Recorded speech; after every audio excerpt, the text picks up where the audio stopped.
বেতার রাজশাহী। এখন শুনবেন স্থানীয় বাংলা সংবাদ। আসসালামু আলাইকুম। বাংলাদেশ বেতার রাজশাহী স্থানীয় সংবাদ পড়ছি মোহাম্মদ শহীদুল হক সোহেল। ভূমি খাতের সমস্যা ও অনিয়ম দূরীকরণে উন্নত দেশের মতো ওয়ান স্টপ সার্ভিস চালু করা হবে বলে জানিয়েছেন ভূমিমন্ত্রী ও রাজশাহী ২ আসনের সংসদ সদস্য মিজানুর রহমান মিনু। আজ রাজশাহী নগরী পদ্মা কমিউনিটি সেন্টারে নেতাকর্মীদের সাথে মত বিনিময় শেষে সাংবাদিকদের তিনি কথা বলেন।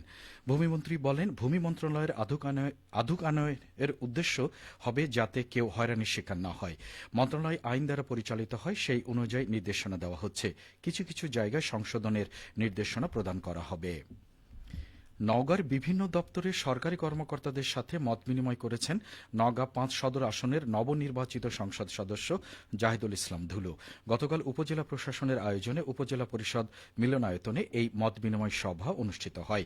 সভায় প্রধান অতিথির বক্তব্যে তিনি বলেন, সকল জনগণকে সমান দৃষ্টিতে দেখে আন্তরিকতার সাথে সেবা দিতে হবে। নওগাঁর সকল সমস্যা চিহ্নিত করে পর্যায়ক্রমে তা সমাধানের চেষ্টা করা হবে।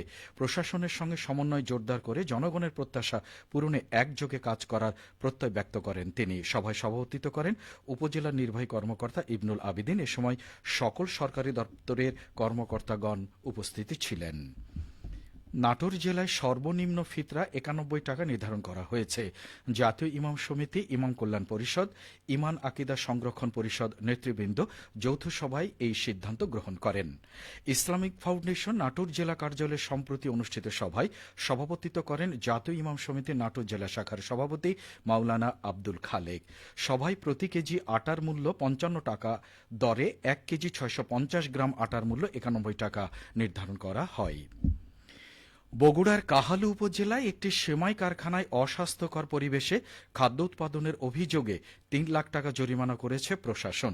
গতকাল উপজেলার শেখাহার এলাকায় অবস্থিত ভাই ভাই লাচ্চা সেমাই কারখানায় ভেজাল বিরোধী যৌথ অভিযান পরিচালনা করে জাতীয় ভোক্তা অধিকার সংরক্ষণ অধিদপ্তর ও বাংলাদেশ নিরাপদ খাদ্য কর্তৃপক্ষ। অভিযানে নেতৃত্ব দেন জেলা ভোক্তা অধিকার সংরক্ষণ অধিদপ্তরের সহকারী পরিচালক মোহাম্মদ মেহেদী হাসান এবং জেলা নিরাপদ খাদ্য কর্মকর্তা মোহাম্মদ রাসেল। অভিযান চলাকালে সংশ্লিষ্ট কর্মকর্তারা জানান, পা দিয়ে মারিয়ে সেমাইয়ের খামির প্রস্তুত করা হচ্ছিল।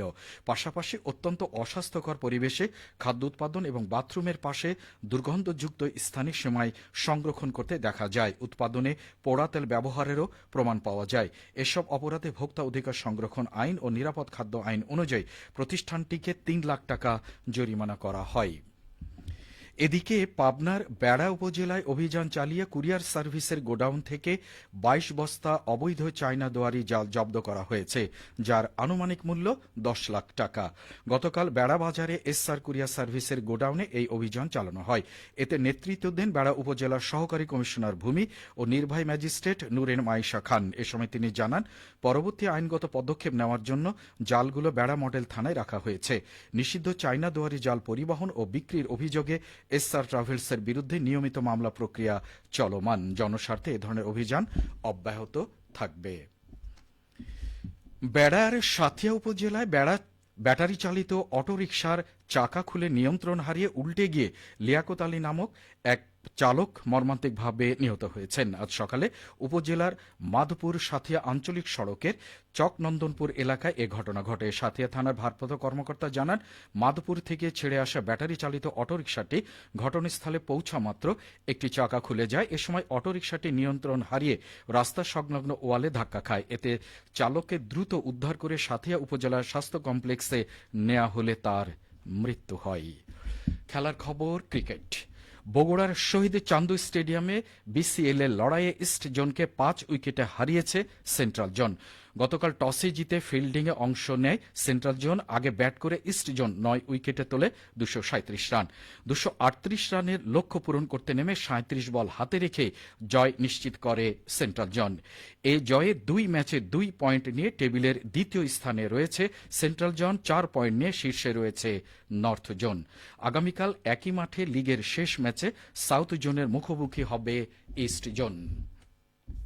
সবশেষে আবহাওয়া আজ দুপুর দুটোই রাজশাহীতে তাপমাত্রা ছিল 29.5 ডিগ্রি সেলসিয়াস। এ সময় বাতাসে আপেক্ষিক আর্দ্রতার পরিমাণ ছিল 48%। রাজশাহী ও পার্শ্ববর্তী এলাকায় আজ ইফতার সন্ধে 6:08 এবং আগামীকাল সাহরির শেষ সময় ভোর 5:12। সংবাদ শেষ হলো। আমাদের পরবর্তী স্থানীয় সংবাদ শুনবেন বিকেল 4:05।